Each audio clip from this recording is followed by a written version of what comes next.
Yang terhormat Bapak-Bapak, Ibu-Ibu, salam Pancasila.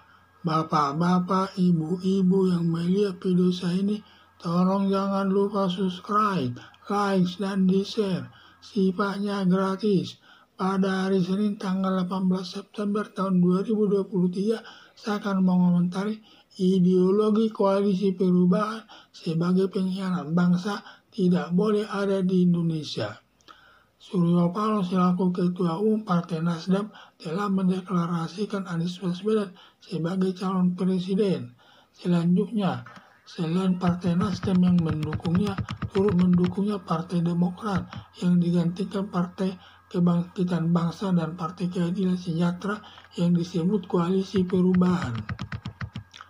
Calon Presiden Anies Baswedan yang diusung Koalisi Perubahan adalah selaku pendukung garis keras yang diharapkan nanti memilih Anies Baswedan sebagai presiden yang meliputi Forum Pembela Islam yang katanya Rizik Syihab yang dipimpin oleh Rizik Syihab, Persatuan Alumni 212, Hizbut Tahrir Indonesia, Habib Bahar Smith. Ditambah lagi pendukung politik identitas. Semua kegiatan politiknya diatasnamakan agama Islam yang besar kemungkinan terjadi perpecahan sesama anak bangsa yang berbeda agamanya masing-masing di tengah-tengah masyarakat. Terlebih umat Muslim tertentu sering menyebut kafir kepada yang beragama minoritas. Juga sering terjadi sesama umat Muslim yang tidak sejalan alirannya yang dianut sering mengkafir-kafirkannya. Kelompok pendukung garis keras dan pendukung politik identitas berkeinginan mengganti Pancasila dengan khilafah sebagai dasar negara yang bertentangan dengan ideologi Pancasila sebagai dasar negara Indonesia. Padahal Pancasila sudah harga mati sebagai dasar negara Indonesia.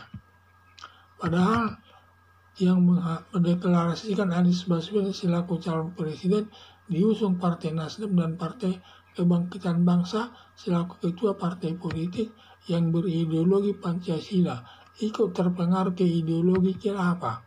Sedangkan Partai Keadilan Sejahtera sejalan dengan Anies Baswedan yang berideologi khilafah yang sering tindakannya tidak sejalan dengan kebijaksanaan Presiden Joko Widodo yang berseberangan tindakannya dengan pemerintah terlebih di daerah mengibarkan bendera putih merah, seharusnya merah putih, menaikkan bendera PKS lebih tinggi dari bendera merah putih dalam satu tiang, menduduki bendera merah putih secara bersamaan. PKS selaku pengikut aliran Salafi dan Wahabi yang sering mensirik-sirikan yang berlaku di tengah-tengah masyarakat antara lain, mensirik-sirikan acara perkawinan injak telur di daerah Solo hingga pestanya dibubarkan, merusak Candi Borobudur. Candi Borobudur katanya syirik, tidak boleh menghormati bendera merah putih, termasuk syirik. Wayang tidak boleh diputar katanya syirik. Banyaknya larangan yang disirik-sirikan terutama atas budaya yang hidup di tengah-tengah masyarakat, maka dapat disebut ideologi koalisi perubahan sebagai pengkhianat bangsa tidak boleh ada di Indonesia. Harapan saya adanya rencana penutupan Partai Keadilan Sejahtera yang dilakukan Presiden Joko Widodo bersama militer dan polisi sudah tepat guna terciptanya kehidupan yang harmonis sesama pemeluk agama yang berbeda di tengah-tengah masyarakat berdasarkan Pancasila sebagai dasar negara.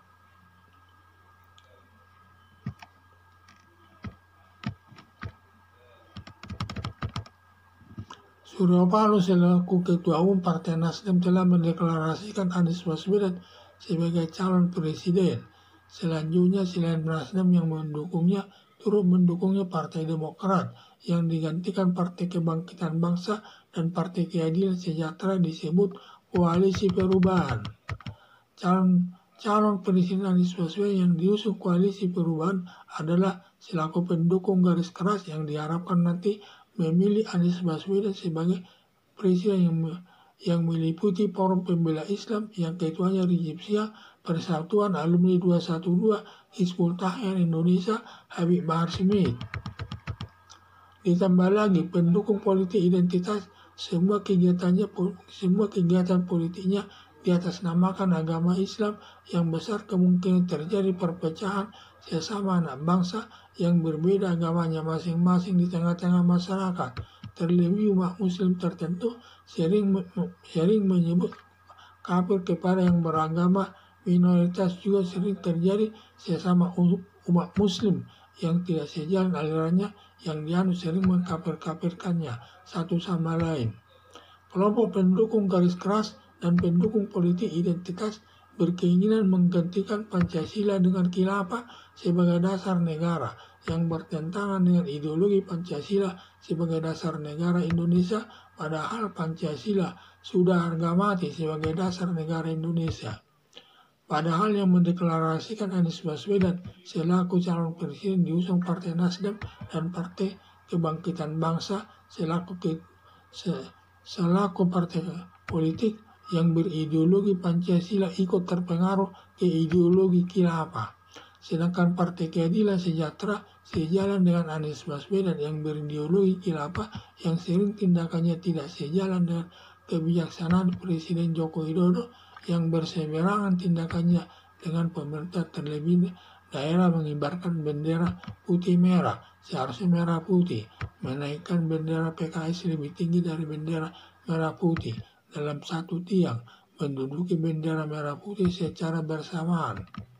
PKS selaku pengikut aliran Salafi dan Wahabi yang sering mensirik-sirikan yang berlaku di tengah-tengah masyarakat antara lain mensirik-sirikan acara perkawinan injak telur di daerah Solo hingga pestanya dibubarkan, merusak Candi Borobudur katanya sirik.